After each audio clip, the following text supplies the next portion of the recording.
Mesdames et messieurs, bonsoir. On se retrouve dans cette nouvelle édition de 22 heures, au sommaire de l'actualité. Pour les actualités nationales, la santé, une cérémonie de remise de certificats.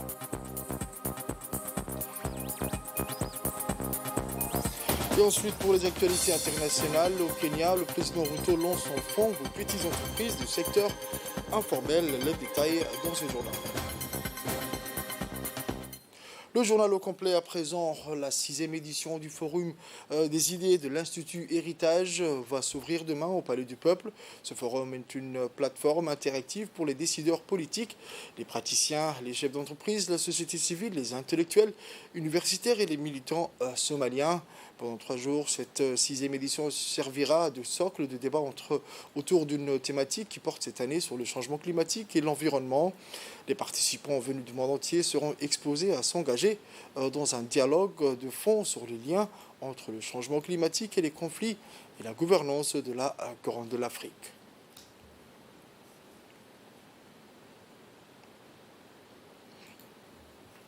Le président du Conseil de souveraineté et de transition, le général de corps d'armée Abdel Fattah al-Burhan, a reçu dans son bureau la délégation des ministres des Affaires étrangères des pays de l'IGAD, qui comprenait les ministres des Affaires étrangères de l'Éthiopie, de Djibouti, du Kenya et de la Somalie, mais aussi de Sud-Soudan et de l'Ouganda. Ambassadeur à Khartoum, en présence du ministre des Affaires étrangères désigné, l'ambassadeur Ali Al-Sadiq. Après la conclusion de la réunion ministérielle numéro 48 au pays de l'OCI, à Khartoum, et a été informé de toutes les questions qui ont été discutées lors de la réunion, y compris les questions de sécurité et de stabilité au sein des pays de l'OCI et le processus de renforcement de la coopération conjointe entre eux, en particulier dans les domaines du commerce et l'économie, ainsi que le renforcement de la solidarité. Au cours de cette réunion, les ministres ont affirmé la solidarité de leur pays et leur soutien au Soudan pour surmonter l'étape actuelle et restaurer son rôle naturel sur le continent africain. Le ministre des Affaires étrangères de Djibouti, M. Mahmoud Ali Youssouf, qui s'est exprimé au nom des ministres des Affaires étrangères des pays de l'IGAD, a déclaré dans un communiqué de presse qu'ils ont transmis au président du Conseil de souveraineté le soutien et la solidarité de leur pays avec le Soudan pour surmonter les conditions actuelles qu'elle traverse, ainsi que leur soutien au processus de dialogue politique au cours entre les parties. Soudanais que son pays soutient le Soudan au sein du Conseil africain de paix et de sécurité en vertu de son appartenance à celui-ci pour établir son activité au sein de l'Union africaine. L'Assemblée nationale de Djibouti, en collaboration avec l'Union interparlementaire, a organisé ce jeudi 1er décembre 2022 le lancement du projet GAC destiné à renforcer la participation politique des femmes. L'atelier a vu la participation des parlementaires, dont la parlementaire Hussein Abdelkader Ali, ainsi que Suleiman Omar Bileh, Abdallah Barkhad et plusieurs autres parlementaires et des experts également, et les travaux de l'atelier par le président de l'Assemblée nationale, M. Mohamed Ali Hamed, par vidéoconférence. En 2022, l'Assemblée nationale de Djibouti et l'UIP ont convenu de faire avancer leur collaboration dans le cadre d'un nouveau projet de l'UIP qui vise à renforcer la participation politique des femmes et à consolider la capacité du Parlement à agir en faveur de l'égalité entre hommes et femmes.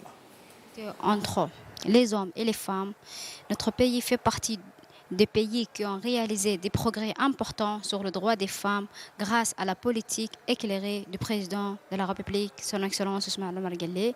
Je remercie le président de l'Assemblée nationale qui nous encourage à œuvrer pour promouvoir les droits des femmes à l'Assemblée nationale. Pour les actualités à la une de ce soir, le ministre de la Santé, Dr Ahmed Roble Abdillah, a clôturé une formation délivrée à l'intention des personnels de santé au nombre de 64.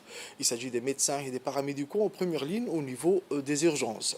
Cette formation a vu la participation de la directrice générale de la CNSS, Mme Deqa Ahmed Roble, du directeur du service de santé de la FAD, Dr Ahmed Hassan, du directeur de la protection civile, le colonel Mahmoud Deheye, de la directrice de l'ISSS, ainsi que d'autres responsables des services de santé de tous corps confondus. Cette formation est dispensée durant une dizaine de jours pour des formateurs hautement qualifiés de l'hôpital Montfort de Québec au Canada pour un renforcement des compétences en ETLS ou ACLS. Cette formation a pour but d'homogénéiser la pratique des professionnels de santé qui se trouvent en première ligne dans nos structures sanitaires. Cette équipe de formateurs de l'hôpital Montfort de Québec est à sa 3e formation à Djibouti. Il est à rappeler ainsi aussi que cette formation a été initiée par la CNSS et entièrement soutenue par le ministère de la Santé. Ainsi, les participants sont venus de différents horizons tels que l'armée nationale, la garde-côte, la gendarmerie, la police, les différents hôpitaux du ministère de la Santé, mais également de la CNSS. Non seulement la ville d'ici à Djibouti, mais tout partout dans le pays. Vous êtes un peuple tellement généreux et nous aimons tellement... chaque fois qu'on passe ici, c'est formidable. Donc, j'espère pour nous autres, enfin, c'était une expérience merveilleuse. J'espère même si on vous a fait apprendre un petit truc pour vous aider avec la réanimation, notre but a été réalisé. Donc, encore une fois, merci énormément pour tout. Vous êtes un groupe fantastique. Dans son intervention, la directrice de la CNSS a indiqué que cette formation initiée par la CNSS va bénéficier à tous les personnels de première ligne, que ce soit dans le public et parapublic. On écoute. Est un pilier quand on exerce des métiers comme le vôtre, qui sont des métiers quand même assez difficiles. La médecine change, les pratiques évoluent. Donc c'est toujours très bien de faire sa mise à jour sur les nouvelles pratiques et les nouvelles connaissances.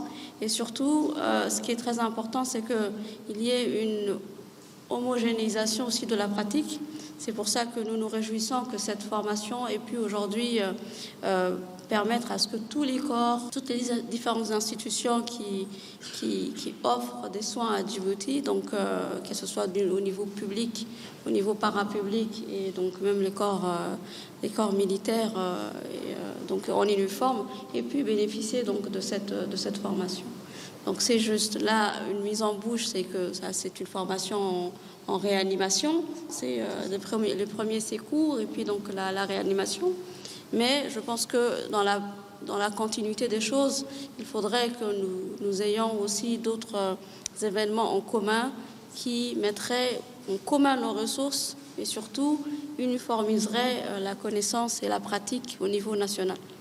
Il faut continuer à se former pour que vous excelliez dans ce que vous faites et que vous puissiez prendre en charge de la manière la plus adéquate les patients qui vous sont confiés. Donc voilà, donc un gros bravo pour votre persévérance, pour votre investissement personnel et un merci à tous ceux qui ont encadré, tous ceux qui ont enseigné, à tous ceux qui nous ont bien sûr accueillis dans le meilleur des cadres, donc à Djibouti.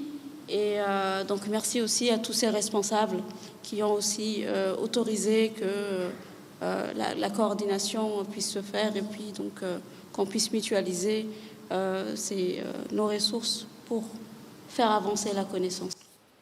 C'était au tour du ministre de la Santé de remercier d'abord la CNSS pour l'organisation de cette formation et à l'attention des personnels médicaux. On écoute le docteur Ahmed Robli Abdellah.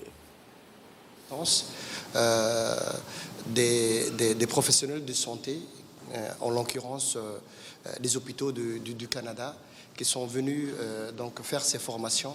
Les urgences, je pense que c'est la vitrine, c'est la première porte. Et nous devons renforcer, nous devons améliorer, donc que ce soit la prise en charge, mais également les équipements, les consommables, la formation des personnels. C'est la vitrine de tous les hôpitaux, c'est la vitrine de toutes les structures médicales. Je voudrais encore une fois féliciter les professionnels de santé donc, qui ont suivi pendant 1 semaine et demie cette formation ici à l'ISS et au passage remercier le ministère de l'Enseignement supérieur et surtout en particulier la directrice de l'ISS, Madame Nadira, de nous avoir offert donc ce cadre de travail, mais également tous les mannequins, tous les instruments en tout cas, pour former les professionnels de santé dans la réanimation et dans les urgences immédiates, surtout les urgences pré-hospitalières.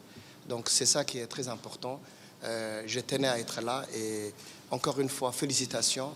Mes remerciements à l'équipe médicale donc, qui repartent chez eux mais qui nous ont laissé vraiment ces connaissances, qui ont laissé donc aux professionnels de santé. Merci bien sûr à la directrice de la CNSS qui a pu faciliter donc, cette formation. Voilà, ce sont ces quelques mots, surtout de remerciements donc, que je tenais à formuler ici et à encourager vraiment à ce que les professionnels de santé puissent se former chaque année qu'on puisse avoir ce type de formation et qu'on puisse vraiment améliorer nos structures, améliorer la formation de nos cadres. C'est ça qui est très important. Autre actualité nationale, une délégation du ministère de la Jeunesse et de la Culture est arrivée hier matin à île Maurice afin de prendre part au 12e jeu de la CGSOI. En effet, composé d'un volet sportif et d'un volet culturel, ces jeux biennales sont le rendez-vous de jeunes de 14 à 17 ans de 7 îles, à savoir Djibouti, Comores, Madagascar, Maurice, Mayotte, Réunion ou Seychelles.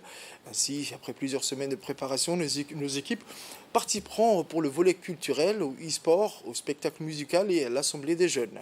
En marge des 12e Jeux de la CGSOI, 2 jeunes entrepreneurs djiboutiens auront l'honneur de représenter Djibouti au Salon des jeunes entrepreneurs de l'océan Indien du 4 au 8 décembre. Il s'agit de M. Ilyas Abdouksi Aboulale et Mlle Belandahir Hassan.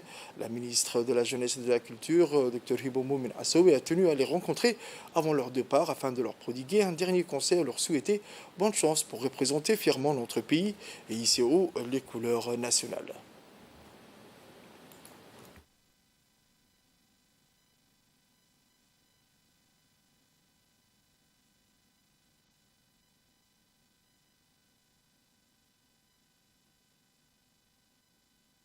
Bonjour, je m'appelle Sharah Hussein. Je suis venu ici à l'île Maurice pour jouer un tournoi FIFA. Je veux gagner ce tournoi coûte que coûte pour honorer mon pays. Et l'avion s'est bien passé, alhamdulillah. Je remercie le ministère de la Jeunesse et de la Culture pour son soutien. Je m'appelle Fatiha Mohamed Ibrahim. Je remercie la ministre de la Jeunesse et de la Culture, Madame Hibo, de nous avoir donné cette occasion de participer pour le jeu de la CGSOI. Et on est bien arrivé malgré un long trajet. Et je suis très très contente, alhamdulillah. Dans la matinée, la délégation djiboutienne est arrivée à l'aéroport international de l'île Maurice. Les athlètes djiboutiens conduits par la secrétaire générale du secrétariat d'État chargé des sports, Mme Khadiga Ibrahim Idriss, ainsi que les membres des staffs des différentes disciplines de l'athlétisme ont pris place dans leur quartier de résidence le temps de ce 12e édition des Jeux de la CGSOI organisée cette année par l'île Maurice. Ce 12e jeu ou tournoi des pays de la CGSOI se déroulera dans la capitale mauricienne du 3 au 12 décembre 2022. Les athlètes inscrits à ce jeu vont se confronter sur plusieurs disciplines. Notons que dans le cadre de cette 12e édition, la première étape, celle de l'accueil, semble être un succès, car la présidente de la commission d'accueil des Jeux réserve pour chaque équipe un accueil de plus digne avec un cadre festif et fraternel avant que tout ce beau monde se confronte dans les disciplines respectives, comme l'athlétisme, la natation, sous l'œil avisé des experts du sport régional et mondial, des ministres et représentants des sports des pays membres de la CGSOI.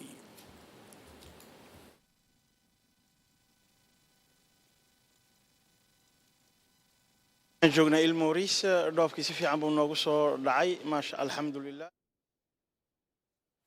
Au nord du pays, à présent, dans l'après-midi de lundi 28 novembre 2022, la Smart Class de lycée technique d'Obok a abrité une conférence de présentation des œuvres de l'écrivain et poète M. Abdo Maki. L'événement a vu la participation des autorités locales, dont le préfet de la région, le président du conseil régional, le vice-président du CRO et les chefs d'établissement et les enseignants, ainsi que les élèves et les amoureux de la littérature. M. Abdo Maki a présenté ses œuvres, mais aussi l'importance de la lecture et de la littérature et les difficultés rencontrées lors de l'écriture de ses œuvres.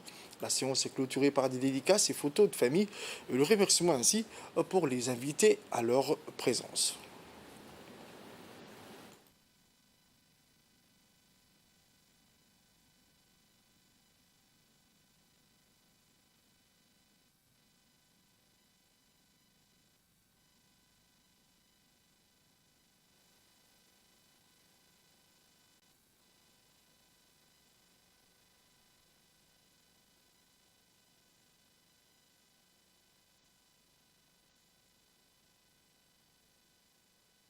tout d'abord très honoré d'être parmi vous aujourd'hui parce que je me retrouve en famille. Étant un ancien éducateur, je me dis, voilà, je suis rentré chez moi. C'est un retour vers le mien. Donc ma conférence, c'est pour cette raison que j'ai demandé à ce que ma conférence, enfin ma rencontre avec les enseignants se fasse par Obok. Donc je ne vais pas tarder parce que l'heure passe et on va, si vous voulez,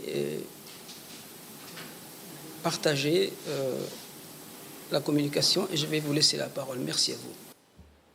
Nous allons écouter les interventions, des extraits des interventions respectives du président du conseil régional et le préfet de la région d'Obok. Qui est organisé par l'écrivain Abdoumakki Omar Abdelkader, qui est avant tout un ami à moi. C'est avec plaisir donc que je participe à sa conférence. Je n'ai pas voulu rater cette conférence parce que c'est une promesse que je lui faisais depuis un bon bout de temps. Et cet après-midi, ce sera l'occasion pour vous, donc auditeurs qui êtes là, de pouvoir donc apprécier le deux recueils de nouvelles qu'il a écrites. Et deuxièmement, donc, de pouvoir donc, poser des questions sur ces livres-là. Moi, personnellement, je suis passionné de l'écriture, je suis passionné de la lecture. Quand on parle des livres, c'est avant tout la réflexion, c'est avant tout l'inspiration. Et les deux recueils, j'ai eu le plaisir de lire et de relire donc, plusieurs fois Hawin.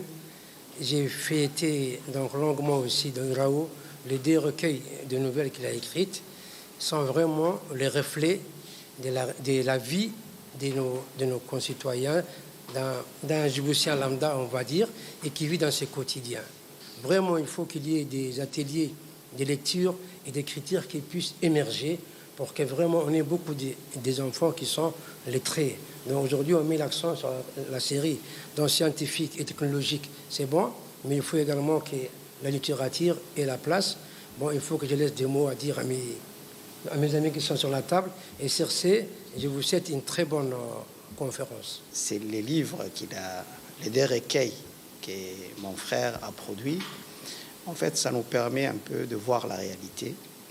Et s'il y a des questions, on aimerait que parmi les jeunes qui sont là, présents ici, à Obok, on aimerait qu'il y ait des jeunes qui puissent écrire. L'amour de l'écriture, c'est quelque chose de positif. Même dans le futur, vous allez voir, ça vous permettrait, le fait d'écrire, il ne faut pas avoir peur d'écriture. Vous avez une personne qui a écrit, c'est pas aujourd'hui, hein, lui il a commencé à écrire les recueils depuis très longtemps. Il va vous raconter certainement dans ses interventions. Quand il était au collège, déjà il commençait à écrire. Donc il ne faut pas avoir peur d'écrire, il faut lire et écrire. Et cet amour, j'aimerais qu'il vous partage cet amour et n'hésitez pas à poser des questions. C'est pas facile d'écrire. Nous-mêmes, quand on écrit une page, il est très difficile d'écrire d'autres pages. Peut-être il va nous expliquer comment faire, comment nous aider à aimer l'écriture. Pour les actualités internationales, je vous disais dans le titre, le président kényan William Ruto a officiellement lancé mercredi son fonds de débrouillard, mesure phare de sa campagne censée permettre l'accès des plus pauvres au crédit et relancer par le bas l'économie de ce pays de l'Afrique de l'Est. Le chef de l'État qui s'est présenté durant la campagne à la présidentielle du 9 août comme le héros de débrouillard du petit peuple a inauguré le premier volet de son programme des prêts personnels à un taux de 8%, pouvant aller jusqu'à 50 000 shillings, 400 € environ, accessible à tout Kenyan majeur disposant d'une application de transfert d'argent par téléphone mobile. Ce fonds obligera par ailleurs les emprunteurs à ouvrir un compte d'épargne 5% du montant du prêt souscrit étant automatiquement versé dans un plan d'épargne personnel que le gouvernement abondera pour un maximum de 6 000 shillings par an. Depuis son investiture en septembre, le président Ruto peine à mettre en œuvre ses promesses de campagne dans un pays aux prises avec une sécheresse historique, une hausse de coût de la vie et une lourde dette de 70 milliards d'euros. Les prix de produits de première nécessité et de l'énergie ont explosé ces derniers mois en raison notamment de la guerre en Ukraine où le chômage reste un problème majeur, notamment chez les jeunes. C'est tout pour cette édition de 22h, mesdames et messieurs. Merci à vous de l'avoir suivi. Restez avec nous pour la suite du programme sur Télé Djibouti.